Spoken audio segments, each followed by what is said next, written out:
Mr. Saldana, the man, the myth, the legend, my good friend. How we doing, buddy?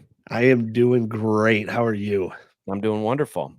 So, you're in a position where everybody wants to be, or many people in real estate want to be. They want to be flippers. They want to be agents. They want to, you know, have control over their rehabs. Even if they don't want to be flippers, maybe they just want to have control over their rehabs. You, dare I say, are a master at this because one, you've got the reps, which Yep. has given you the rep, right? You've got the repetitions which has given you the reputation for being able to close deals. That's why we are more than happy to lend money to you when you're flipping. So I want to tear into this today. How'd you get here? What are the red flags? All the stuff you've been through to, essentially become a, dare I say, master of project management and rehabbing. So let me just start. How'd you get into this? Ooh, that's a great question. You know, it kind of happened by accident, to be honest with you. I was, we've all got previous lives and I've traveled a lot and gotten to sales at a young age and realized that I was okay talking to people. Like Mhm. I liked engaging with people. People liked engaging with me and it was a boost to the ego, right? And I then got introduced to a software company at the time. When I moved back to Colorado the second time, right? I got hit with an IWAT curse. Came here once, lived here for 9 months, back to Chicago. And everybody was like, "What are you doing here?" And I was like, "I don't know." So I went back to Colorado because it was the right thing. Lifestyle is just fantastic in comparison, right? Um, what I like to say is people live for 5 a.m. here, not 2 a.m. Right? So people in Yeah. Chicago, you live for 2 a.m. because that's all you do is go to bars, right? Uh-huh. Uh, and I started climbing and randomly met a person who was doing a startup, part of it, launching a software company in the Rocky Mountain region for car dealerships, right? And Okay. I started at the ground level, got thrown into like the hardest B2B sales selling vaporware at the time, right? Meaning it was a network of car dealers and we didn't have any car dealers on it yet. And so I was trying to sell a network of car dealers with no car dealers. So it was a Upsell. wild thing to do. Traveled a lot, did all that crap. All my closest people in my life were car dealers. It wasn't exactly the most enjoyable thing in the world, but I learned a whole hell of a lot from it and how to grind and how to take rejection from people who were on the other side. I was selling to like the sharkiest sharks in the world, Mhm. right? As a young kid, like 22, going into like Larry Miller dealerships and John Elway dealerships, um, asking for their time from people who make millions of dollars a year, right? So it was wild, but I learned a lot, and it was great. And once I was kind of done mentally with that, I started exploring like my own what can I do myself? Like, I don't know what it's going to be. Went through a Tony Robbins course and just started asking questions about, what I want to do with myself in life. And it was, working for myself. And so, uh, it was starting a business with $0. And so I started flipping furniture in Boulder, right? I'd go around, pick up free stuff. I had a truck and, clean it up, put it back on Craigslist, sell it for 50 bucks. And I was making quite a bit of money, like sitting back on my couch playing Call of Duty, going and picking up free stuff. And while doing this, I had a friend who knew that I did that. And then I started a Christmas lighting company, right? Which was just a whole nother story in itself. But I love Christmas and I love decorating for Christmas. And so I didn't know if that was a valid business. Started that up. That was going great. And at that time, my buddy had a brother who just had funds kind of sitting there in a bank account. And to this day, he is still like my silent investor partner. Um, they came to me wondering, like, hey, can we make money with our money? And can we do that by flipping houses? And I was like, shit, I don't know. Um, but I'm sure I can figure it out. Right. They knew I had a little bit of a construction background back in my younger days in Chicago when I was a plumber. And so we just kind of started not knowing anything back in, it was 2010. Um, and our first house we bought was like 115,000. And so we just kind of stumbled into it.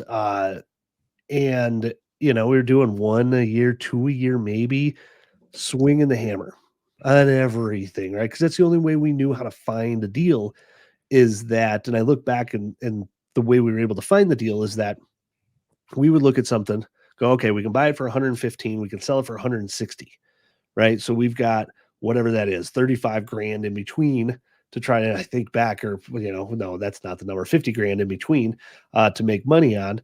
And to us at the time, like that was a cool looking opportunity. Now, how do we make money in that 50 grand? Well, we can go in, it's going to cost 15 grand in materials. It'll take us 6 weeks to do the rehab floors, um, paint, switching out the kitchen cabinets, whatever it is. And so we were only calculating in materials at that point, and our labor was essentially our profit. And started the first one without being an agent. Quickly learned that the only way I could do this was by being an agent. Mhm. And yeah, we got that first one cranked. We made 15 grand on it, I think, split 3 ways um, for, a 3, 4, 5 month project, whatever it was at the time. And that was good enough for the next day for me to go get my license. It took me 2 weeks, cost about 2 grand to get my real estate license, and we were in. 2 weeks to get your license. I mean, Yeah. that is a grind, right? Because it's Yeah. 150 hours. Yeah. So Totally. you hit it hard. You did Yes. not dip your toe. You jumped 100%. in. Yeah, It was that's the the way only to thing do I it. was doing. Yep. Right? Because I was like, all right, if I get my license on this next deal, I can make 2.8% on the front end. So now there's another, 3, 4, 5 grand on the front Mhm. end deal. And then on the back end, I can save on listing it. So there's another, 3%. So I was like, shit, there's 6%, 5 to 6% per deal just by getting my license. Yeah, this is a no brainer. Let's go. Yeah, see, that's a perfect lesson right there. That's letting the math kinda guide you, right? So you look Yep. at 5 or 6%, and then you say, "Is it worth me taking 2 weeks of my life and busting out this license and just getting it done?" I've watched people take, 2 years to get Yeah. their license, not 2 weeks, 2 years, and I'm like, "What are you doing, a half hour a week?" Yeah. Like, you're not it's not gonna work that way. So, I mean, for anybody who's listening to this and wants to be anywhere remotely in your position, like, if they want to get into real estate and get into flipping, yeah, you don't take a year to get your license. Nope. Take a month at the most. Alex did it in 2 weeks. Um, no, I love that. So you got your license, and now you've essentially increased your potential margin by 2.8 to 6%, Yeah. right? And when you're selling 150 to $300,000 houses, that's a real number. Yeah. Yep. For sure. Okay. Well, so here we are 14 years later, right? And Ugh. you are a well-respected flipper in the community. You're a well-respected agent. How long did it take you to get your feet underneath you to really feel comfortable? I mean, because I'm one of your lenders, not your only lender, but I'm one of your lenders, and I'm very comfortable with lending Yeah. you money because I've seen your work, I've seen your history. You've obviously done it for 14 years. When did you find your groove? I mean, how long did it take you to find your groove and get away from that? I'm splitting 15 grand Yeah. every 6 months between me and my three buddies. It took me about 6 years. Okay. Right? And the way it happened was, again, purely accidental. And I say accidental, right? You put yourself in the right position and good things will happen. You show up and good things will happen. And I had a buddy that wanted to buy a house. And that's essentially what flipped the script for me because he came to me and he was a contractor himself. And he said, hey, I know you have experience flipping houses. Like you're an agent too, right? I said, yeah, of course. And he's like, can you help me buy a house? I want to buy a fixer upper. And I said, yeah, shit, yeah, I can do that. Right. Like that's what I do for a living. You don't need to make a profit in 3 months. So we can look at slimmer deals, right? We can look at deals where, you have a $50,000 spread instead of a $100,000 spread because you don't have sales cost and you don't have profit you need to bake in on a 120 days turn here. Mhm. Right. And so we went out and, a handful of showings. Ended up getting a property under contract for whatever it was, 275 at the time. And, I ended up getting that commission check and I was like, Jesus, there was 6 grand here. Like, for just helping someone do, and they were so ecstatic, like, and they were so thrilled with what like I brought to the table essentially, right? I hate tooting my own horn here, but at the same time, like we're selling the most and representing buyers on the most expensive product in the world, Mhm. right? Real estate. And we don't we don't know a damn thing about houses for the most part as an agent. Like it's the difference between buying your car from a mechanic that you know versus a salesperson, right? There's there's a difference between what a car guy knows about cars. That'll go, oh God, you don't want to buy the 2008 F-150s. They had a different engine in there, like they're garbage. Like go for the 2009 and later. They switched it. They did this. They did like you would never know that unless you were a car guy, right? Um, and it's I found out the same thing for houses that holy cow, because I've ripped apart houses to the studs and redone everything, like I can spot a shoddy job instantly. I Mhm. can spot homeowner upgrades versus a flip upgrade instantly. And especially looking at houses that need work, like there's no fluff with me. I'm not your fluffy realtor who's gonna, who's selling you on a house. I don't think houses need to be sold. And I've been in sales my whole life. Houses sell themselves. Me as an agent, my value add to you is the process and knowing the product, right? I know new home construction, I know the different builders and the timelines in which they build and the corners that they cut, and everybody cuts corners. Don't let anybody fool you out there, from the most expensive homes in Cherry Hills down to the new townhomes being built in Northeast Aurora. Everybody cuts corners. Why? Because a lot of times that's where you make more money. That's right. That's it, right? You go to a mechanic and he's got to replace your alternator, and the book says it's going to take 4.5 hours. His goal is to beat that 4.5 hours. How does he do that? By doing it from underneath and like not taking apart, the top part of your car, which normally needs to happen. He can get a crowbar in there and move something out of the way that allows him to do it in an hour and a half. Mhm. Now they're making real money, right? Yep. And so it was that transition that I realized, okay, I can make X amount of dollars by helping traditional buyers and sellers, which apparently I'm good at because I know the products more than most. And then I can step out. How does it look to step out of doing the rehabs myself? And that's when I learned one of the biggest lessons of my life is that paying a GC 10 to 20% over the rehab will get the job done quicker and better than I ever could. Love that. Right? It is so tempting for newbies, um, or cheapskates, or even normal people to wanna cut that corner, and that's a hell of a corner to cut, where Yeah. you think you're gonna be the general contractor, you're gonna be the GC. That is a skill set that, takes years, Yeah. and you need a broad knowledge base. You also need licensing. Yeah. Also, there's not many general contractors, right? This is where I'm, old man lawheads coming out, but the generation, the newer generation that should be coming up and replacing these general contractors, well, they want to build the next app, right? They don't want to build the next house. Yeah. Construction is dirty and hard and sweaty, and you're hurting cats. You're hurting subs, which is Yeah. harder than hurting cats because, well, one, you got to. It would help to speak a few languages, right? At Yeah. least speak Spanish.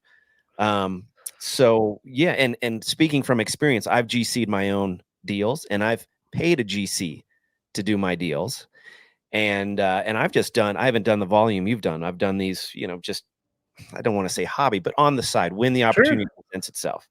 Um, I won't ever skip or cut a GC out of it again, Nope. and I will never ever not pull permits and do it right. Right. That's another crucial thing that I think new flippers and new real estate investors think they're going to save money on. I don't need to pull permits. We'll keep the inspector out of it. That inspector is just going to cause us trouble.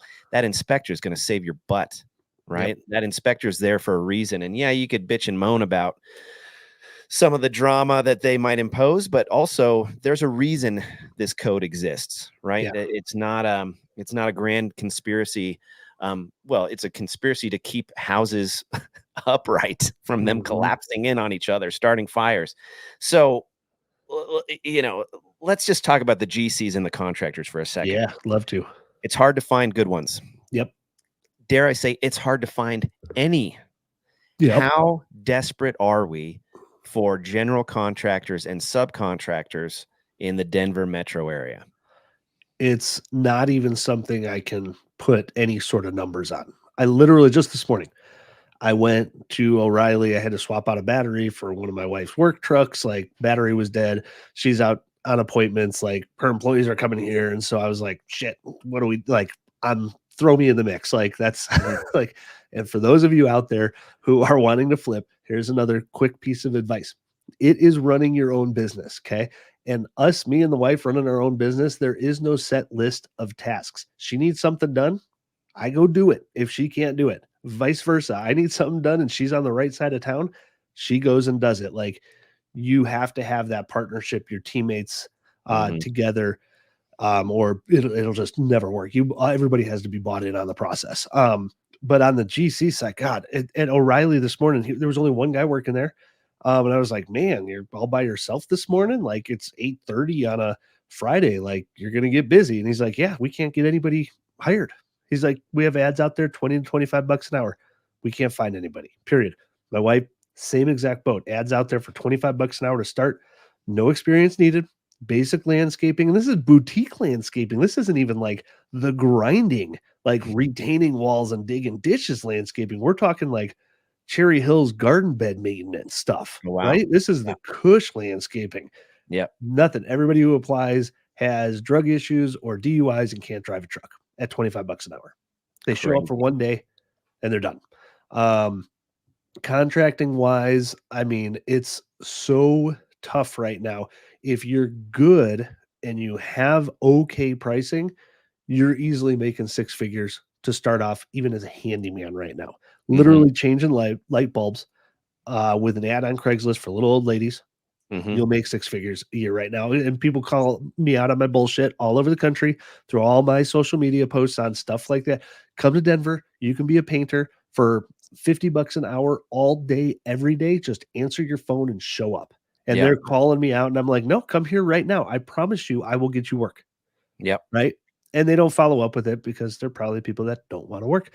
There is such a high demand for skilled, unskilled contracting work in Denver. It's unbelievable. I've actually talked about this a few times in the last couple months. If I could figure out how to fill that workforce, I would start a service-based business right now. Yeah. And anything, plumbing, electrical, HVAC, it doesn't matter. Pick your poison. Painting. Pick the simplest thing you can think of that needs the least amount of tools, and the least amount of effort, and go do it. I mean, our electricians, 150 bucks an hour right now is cheap. Yeah. Right. Plumbers, similar story. HVAC, similar story. Painters, we're getting quotes at 100 bucks an hour and we're paying it. I tell you, so as a lender for the last decade, I've looked at thousands of pay stubs, W-2s. I've analyzed thousands of people's income. I have never met a poor plumber, not one, or a poor electrician, or a poor painter, or a poor handyman, right? I've met plenty of people who have their startup that are, making, $12,000 a year, right? Yeah. And so I've seen plenty of that, but no, I've seen zero, and I mean zero people in the trades that were poor, right? Every 100%. one of them had good gigs. Every one of them had packages, right? Like bonuses and 401ks.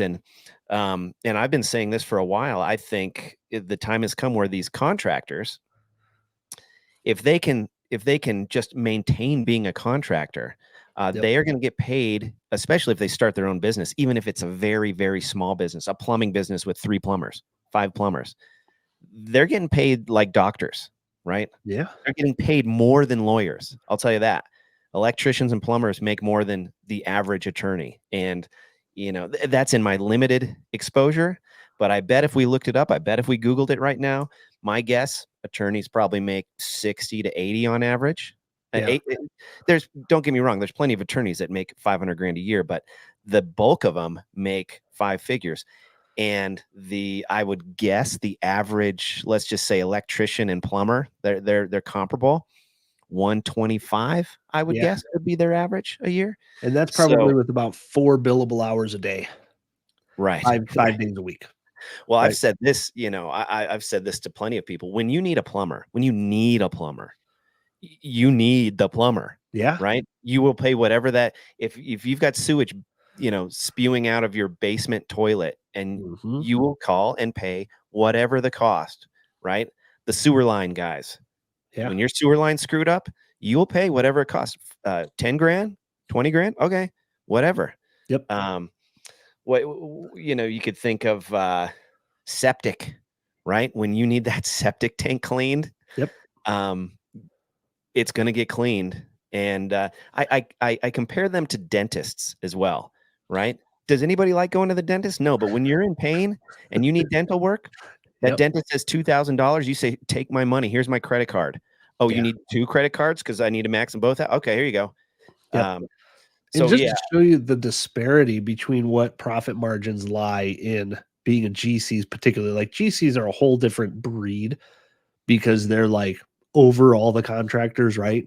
And Mhm. so finding that good one is even more difficult than finding a good electrician or a plumber or HVAC guy, whatever. But like, so design firms, I have a client right now looking to buy Congress Park area, wanting to gut the whole thing. Like he wants grandma's house, right? Mhm. And is willing to spend 600,000 to make this house right, in the rehab costs. And at first, for what he wanted size wise, he was looking at adding a floor. Okay. So he started on the traditional routes, right? Calling design firms and stuff like that. They were talking for adding a 12 to 1500 square foot pop top. Okay. Just your typical pop top, Mhm. about $1 million to add a floor.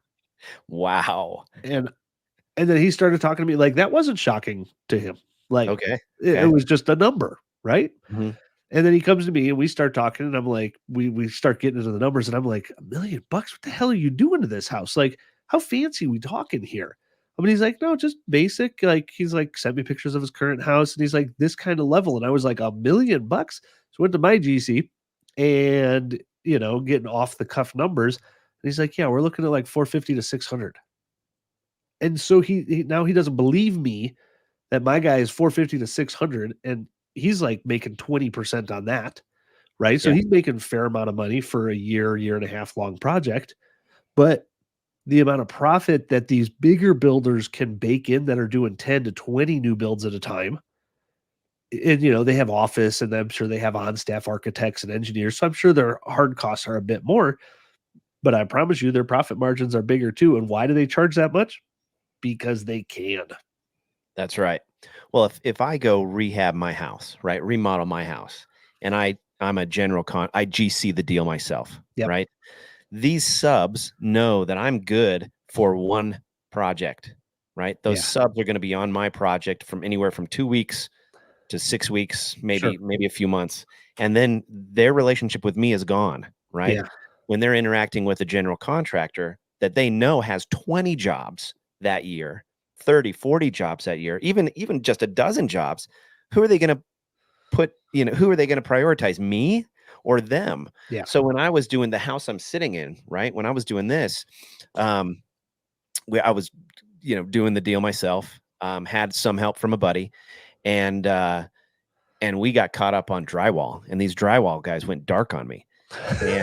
And I mean, they just disappeared. And then so Drywalls are the biggest babies in the whole. I'm sorry if you're watching this and you're a drywaller, but drywallers are the biggest babies in the industry. dude, I went I went hunting for drywall guys to show up, Yeah. say within 2 to 4 weeks, and it was Yeah. very, very difficult. So, okay. So we're in agreement, right? We've both seen it from different ends, and you're in it to win it, right? Because you've got GCs that work with you because you have some volume, right? You've got some momentum. I call it the flywheel. Your Yeah. flywheel on your business is spinning. Yep. If I'm trying to get going as a flipper, if I'm trying to if I'm on my, say my first 1 to 10 deals, Yep. and I want to be like Alex. I want to know a few GCs. I want to increase my sub pool. What do I do? Well, let's start with the big ones. What red flags? Because I've got stories on stories. I mean, I've got a good story about how I bought my big truck, that I'll tell you later, but let's start there. What are the red flags you're looking for with the general contractors and the subcontractors? I am first off paying attention to the vehicle that they drive. Okay. Okay. I don't want the guy pulling up in the 1-ton F-350 that was bought in the last 3 years. That's $100,000 truck, Mm-hmm. right? Um, that dude's running a business, and I get it. And yes, he should be running a business, and he's going to make more money. I get it. Mm-hmm.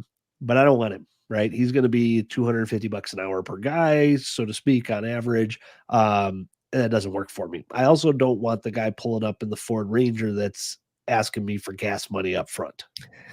Yeah. Right. And ask me, like, I literally have had it, man. I've had contractors that I later find out are on work release. Like, we've been through the gamut of all of it.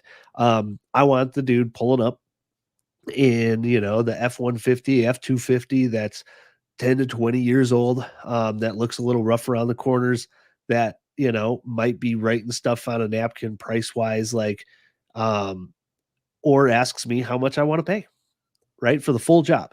And maybe there's a flat rate, for okay, so you and two other guys are going to be working on this, right? How long do you think it's going to take? Well, I think it's going to take 4 weeks. Great. We've got to do floors, doors.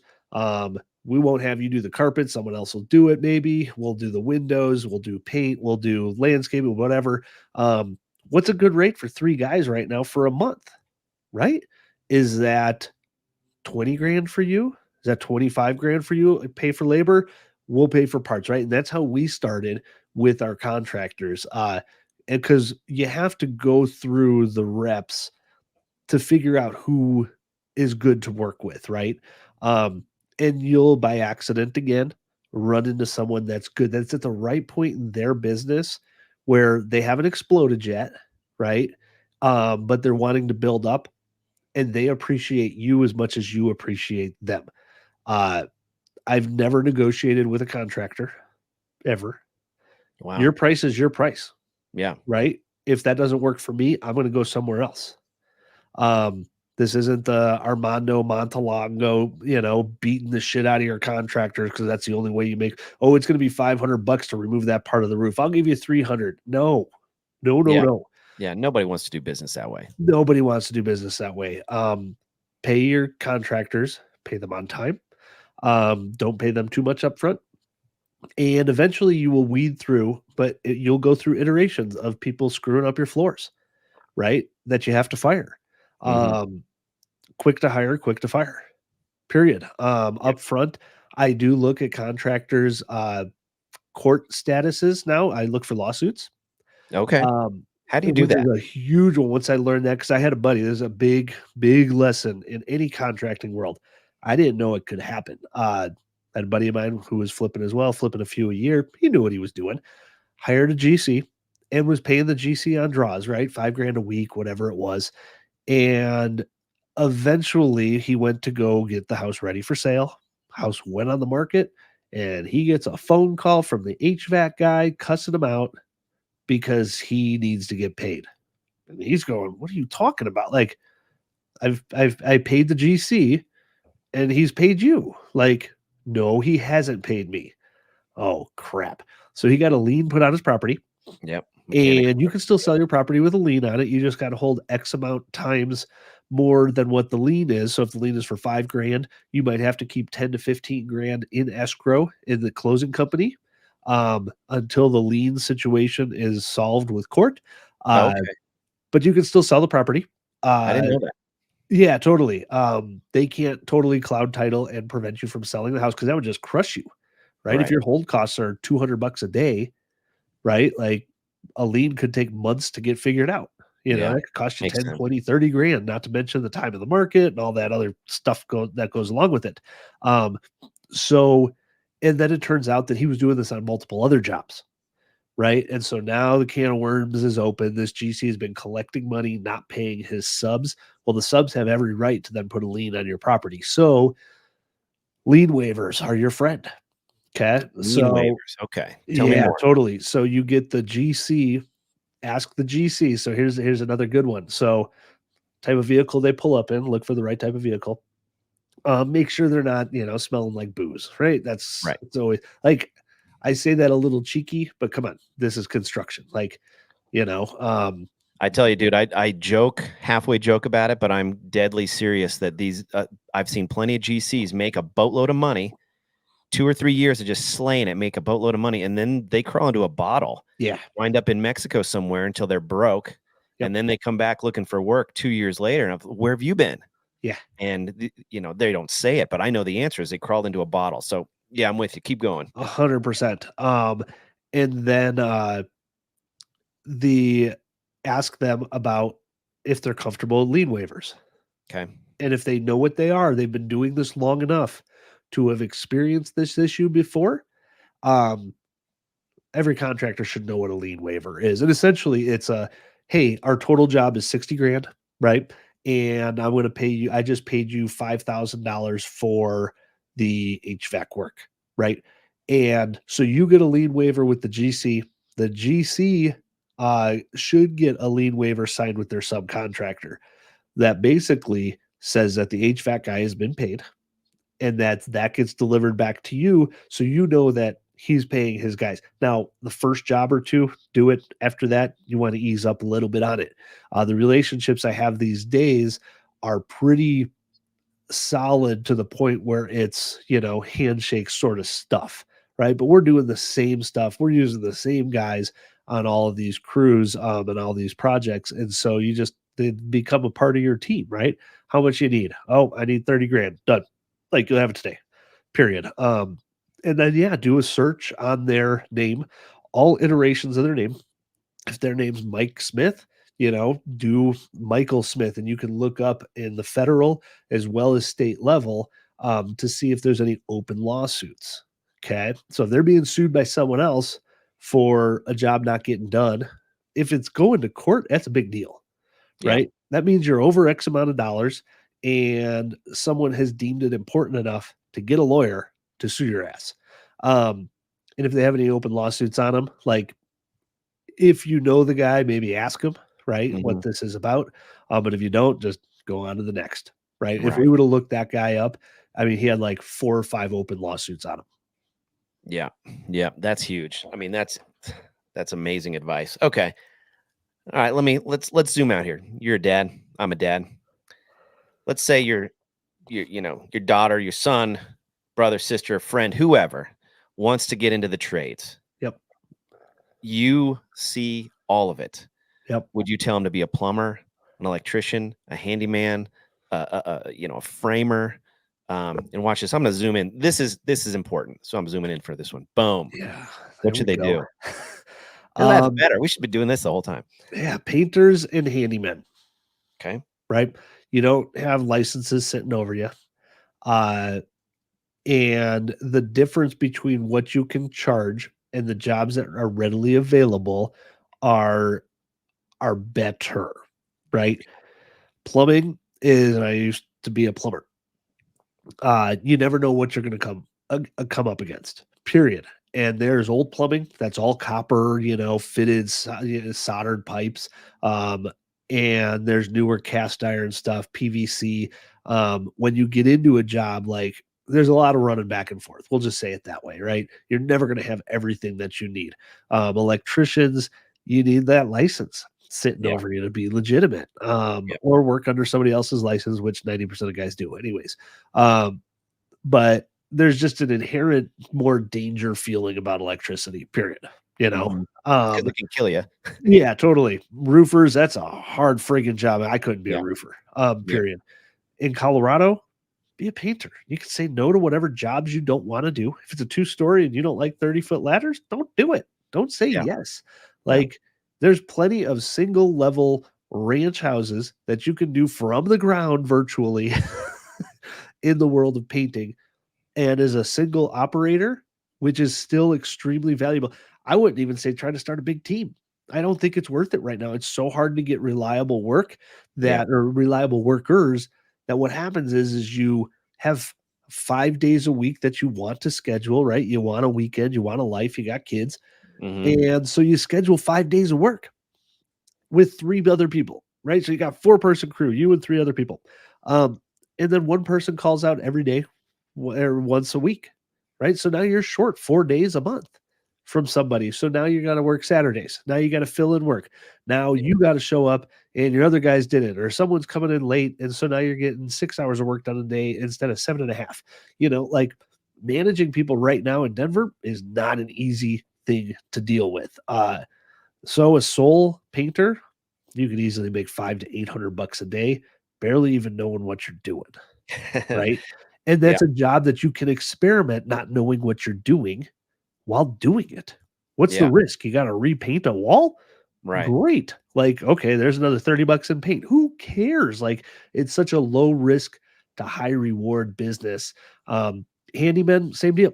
Say no to stuff Mhm. that's not in your wheelhouse. My neighbor who's in his mid 20s, he wanted to sign up for some app, Thumbtack or something like that, doing handyman work. Within a week, he went from setting his own wage at 25 bucks an hour, which he thought was good, right? He was a young Mhm. kid, and like, this is great for me, not realizing like taxes and business, all that other crap that comes along with it, um, to charging 60 bucks an hour because you set your own wage within a Yeah. week or two.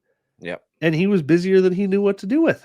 So I was like, Well, hey, as a consumer for handymen, right? I mean, I've searched 3, 4, 5 handyman deep before I got somebody to come to my house in yeah, 3 weeks, right? yeah, I had we've got a swamp cooler. yeah, Guess who fixed that swamp cooler? Me, because I had to, because nobody would come fix my swamp cooler. So 100%, right? I had to get on YouTube University, figure out swamp cooler, order the part, change out the motor, because everybody was like, "No, I don't, I'm too busy to get up on a roof and change Dude, a, swamp you know." coolers are so easy to work. There's like 3 parts to them. I know, I know. Like, and you could charge up the wazoo for just being a swamp cooler repair dude. Like turning Yep, on swamp coolers, turning off swamp coolers, like right. 6 figures right off the bat. Like, and I don't say this stuff like joking about it. Like, it's a very real thing right now. Making 6 figures by being any sort of contractor is fully feasible if you pick up your phone and you show up. Fully feasible. I can't, second that notion more. Um, and you know what else isn't gonna happen? You're not gonna be replaced by AI. You're not gonna Correct. be replaced by a Chinese widget that's they found a more efficient way to manufacture whatever. No, this requires a human being to do work. Yeah. And I started working, I started mowing lawns in 4th grade. By 5th grade, I was making $100 a day. And I was slaying, right? And I had my sweet specialized rock hopper that I Yeah. bought, and, that was a $500 bike I Yeah, bought dude. in 5th grade. That was an Um, expensive bike, man. Dude, and people were like, "Oh, you're, giving me a hard time, like my parents were spoiling me." Yeah. No, I bought that thing.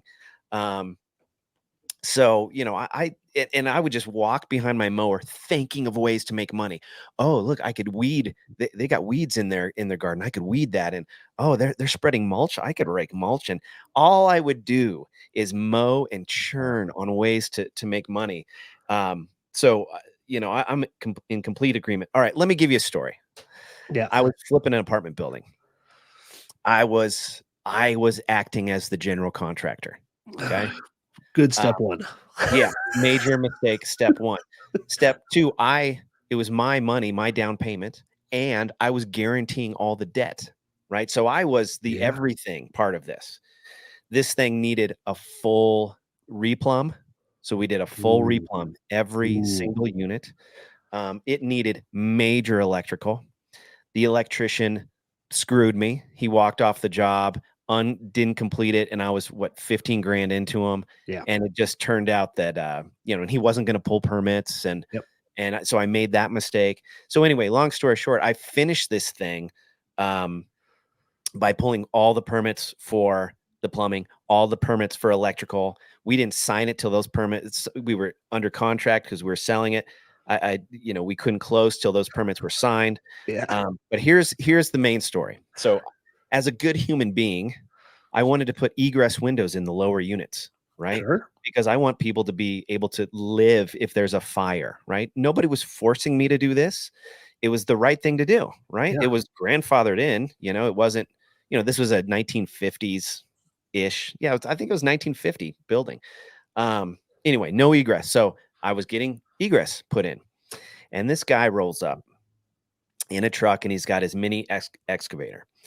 And he does, and I'm the GC, right? And I'm just working my butt off and I'm stressed and his electrician screwing me. I'm guaranteeing all this debt. And I have investors too, right? Because I didn't have all the money to do this. So I got investors. So all this weight's on my shoulders. This guy comes up. I'm like, hey, I'm Chris. He doesn't say anything to me. He's just Mr. Grouch, and he gets out his excavator, and I'm like watching this guy, and I'm getting mad because he didn't even acknowledge me. I know what he's getting paid. And then he goes back and he digs these holes for the egress windows in about 20 minutes. That would take 3 grown men all day to do, right? I mean, he bangs it out. Yeah. And I'm watching him and I'm just stewing, right? Because I'm just mad at everything. And this guy wasn't nice to me, so I'm even more mad at him, right? And he's smoking Marlboro Reds the whole time. And I swear to God, dude, at one point he had a Marlboro Red here and he had a sandwich hanging out of his mouth. He had a cigarette and a sandwich in his mouth while he was turning this thing, right? So he had both hands on his controls. And I'm like, this guy.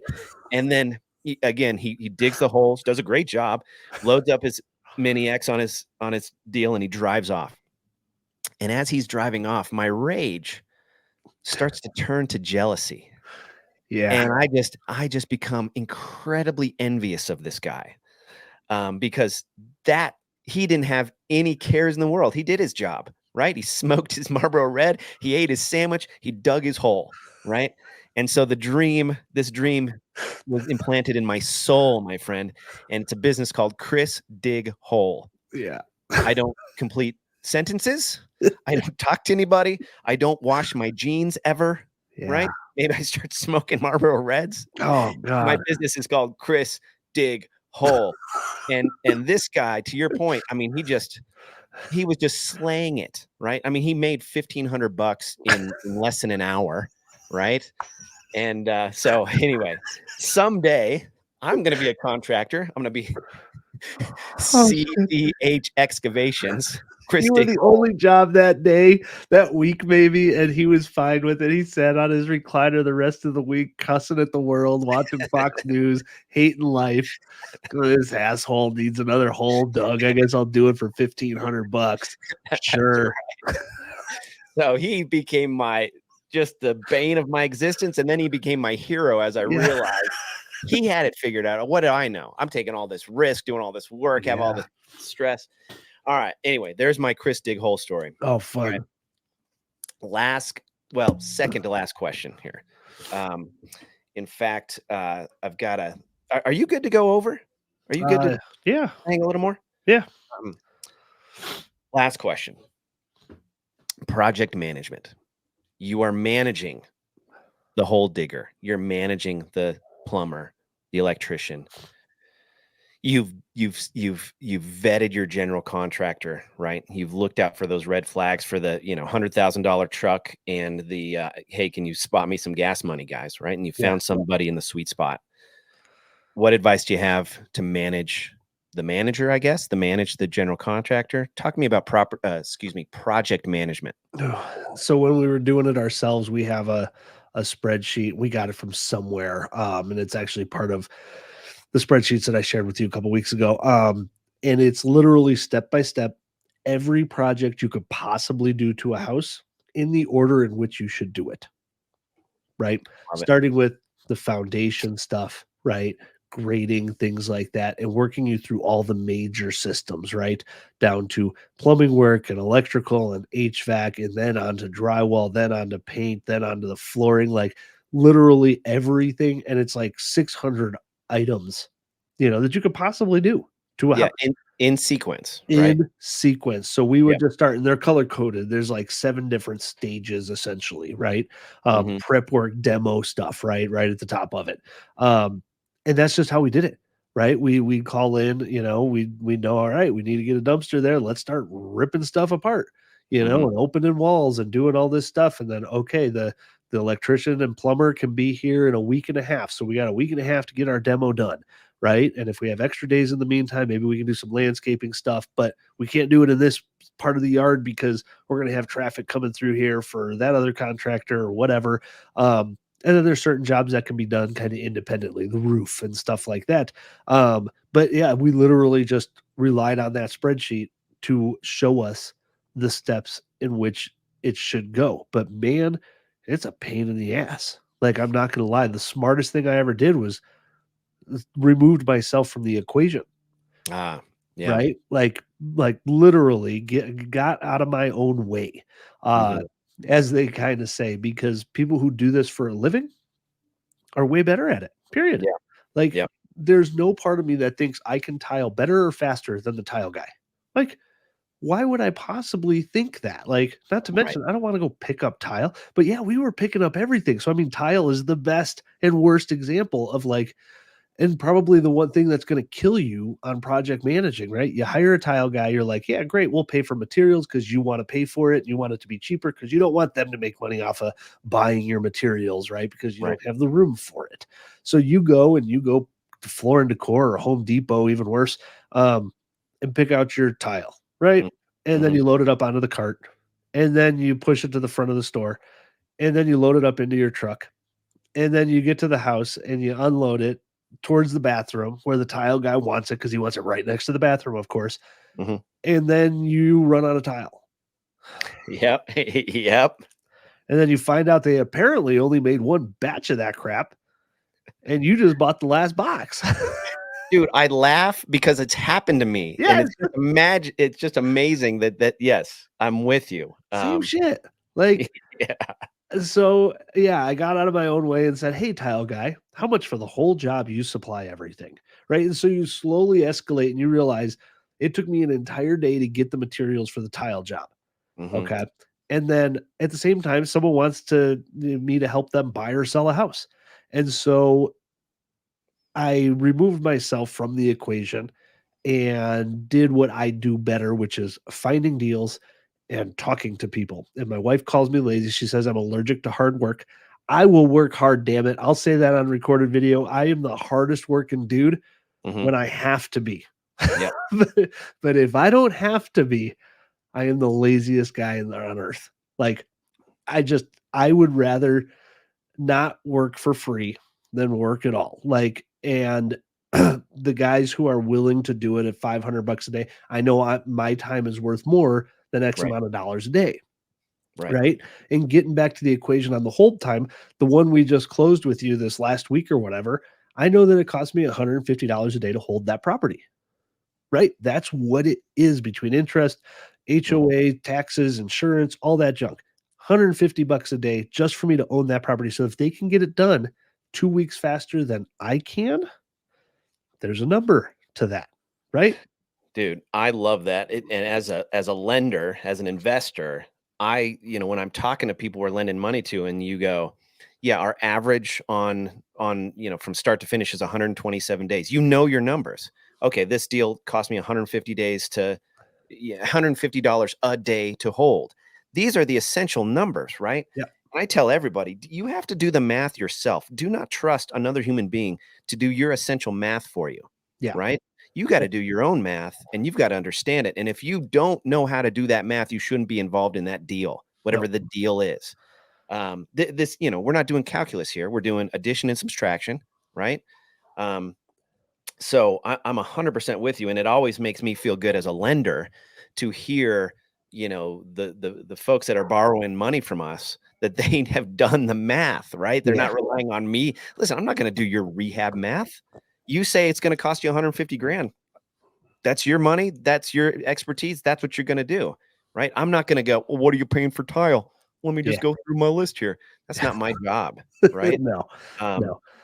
And so getting back to the project manager part, like these days, I literally only do a couple walkthroughs in the house at the beginning and at the end.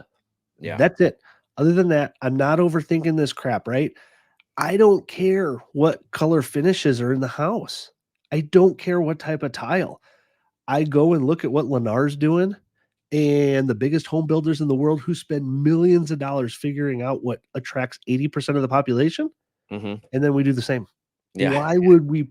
Right. I don't need this super fancy, clawfoot tub just to feed my ego. Yeah. I don't care. Like, That that clawfoot tub is for your personal residence if your wife loves it, right? $100%. It's not for this, No, segment. It's not for your profession. nope. Um, no, that's exactly right. That's Yep. exactly right. And you've listen, you're doing the Beethoven technique, right? Beethoven would say, "Hey, what do you say? Borrowing from other composers will make you good. Stealing from other composers will make you great." Yeah. Right? Well, Yeah. you look at Lamar, right? You look at you name it, and you see what they're doing. They've done all their homework, and Yeah. they have way more, stout research budgets than you do. Yeah. So, no, I mean, that's again, this is all the stuff I want to hear as a lender, and Yeah. I also want to hear as a partner, right? When I get a chance to do a flip, right? Because I know you do flips with certain people, and I know you will help rehab your clients' houses. I love how you give those three options, right? Hey, we Yeah. could just buy this from you from cash, or we could help you remodel it, right? Or I mean, you have this integrity to you where you give the seller, the client, the options depending on their need for capital quickly or their timeline. Or I'm not explaining it well. Give me the three options so people know how Yep. you're doing that. Yeah. There's three choices, right? You come to me needing to sell your house in whatever capacity, right? Close in 2 weeks or less, cash done, but we'll be the first to tell you you're trading equity for time, right? Mhm. And Yep. usually you're leaving 5 to 10% on the table. Why? Because that's our profit. Okay. Um, or we can list it for you as your agent as is, right? That'll probably take you 30 to 90 days to get there. We can kick ass. Things come up on the inspection. I know a guy, right? Mhm. Um, but you'll make 5 to 10% more than the cash option usually, but it'll take you 1 to 3 months to get there. Or the rehab for your house, right? The way we determine your cash offers, we show you top of the market. Okay, top of the market is 600. Would you agree? Yes. Okay. It's going to take us 60 grand to get there. Okay. We can come in, bring in our own money, bring in our crews, do the work on your house, fix it up. We'll pay for it. We get paid out of closing. Doesn't cost you anything up front. Yes, we make 20% on the rehab and loaning you the funds for that essentially. And then we make a little bit more being your agent, Mhm. right? But you're going to make another 5 to 10% more. Yep. So you could literally make 50 to 60 grand more from the cash option going to the full, fix and list deal. And why is it 50 to 60 grand more? Well, we usually make 35 to 50 on a flip. Plus there's closing costs, right? It costs us 10 to 15 grand on top of me being an agent, everything else Yep. for the buyer's agent, specifically in title expenses that you now take on as the seller. And we're basically married now, right? We're Right. married while this project is going on and we're flipping your house. And I always thought a little side story on stuff that goes in project management, stuff like that. I always thought it would be a challenge with sellers, like wanting to be a part of it, right? Wanting to pick the fixtures out and the type of appliances and the paint colors and the floor and all that stuff. And what I've realized is that when people have decided to sell their house, they don't care one bit what Mhm. goes in. And we even tell them, like, hey, when you decide to sell your house, it's no longer your house. So you Right. either trust us to do the right thing that's going to appeal to 80% of people, or we probably shouldn't work together because we don't want you a part of this rehab, Right. right? This Yep. is what we're going to do, all detailed down. This is what we're going to put in. These are the colors. These are the pictures of the example. This is going to be the finished product. And we believe we can sell it for X amount of dollars. You in or not? Yeah. No, that is That's it. great. I'll tell you, uh, we're wrapping it up here because I know we both got to go. I am thankful that we live in a specialized economy. This is a specialized economy where you can do something that I want to do, right? But you're better at it than me. So therefore, I can hire you, partner with you, and net more as opposed to me doing it myself, whatever it is, right? Yeah. The tile, the paint, the handyman work, the you name it, because we live in a specialized economy. Because of that specialized economy, we have economies of scale. We have, the power of scale, right? And Yeah. and the power of leverage, right? I'm leveraging your knowledge. I don't have 14 years and however many dozens and dozens and dozens of deals, under my belt like you, but I can leverage your knowledge, right? Just like you leverage my knowledge on finance. I leverage your 100%. knowledge on remodeling these. This is, folks, I'm hoping I'm explaining this okay. This is a specialized economy. You can go to other economies where the one guy does everything, right? He's going to Mhm. build that hut brick by brick by brick, and he's going to do the roof, and he's going to get the buckets of water. And I don't, and that is a rougher economy to be a part of. These specialized modern economies are just that. They are specialized. So I'm grateful we live in a specialized economy, and I'm grateful I've got you as a team member whenever I need to, whenever I get the opportunity to do a flip, to do a remodel, to learn about this stuff, to keep me safe from myself. When I call you and go, Alex, dude, I could do this tile. You're like, Lawhead, no, no. And Don't I'm do like, it. yes, thank you. You have the permission, my permission as my friend, to slap me in the face whenever I say I'm going to do tile or floors or whatever. Because remember, dude, I came from nothing, right? So the Yeah. first apartment I did the flooring, I Yeah. did the paint, I did everything except carpet on stairs, which was way harder. Yeah. If folks, if you haven't tried putting carpet on stairs, that's a skill, man. Yep. So anyway, I'm grateful for all that. I appreciate you. What you grateful for this week, my good friend? I'll mix it in with a little story. Okay. Okay.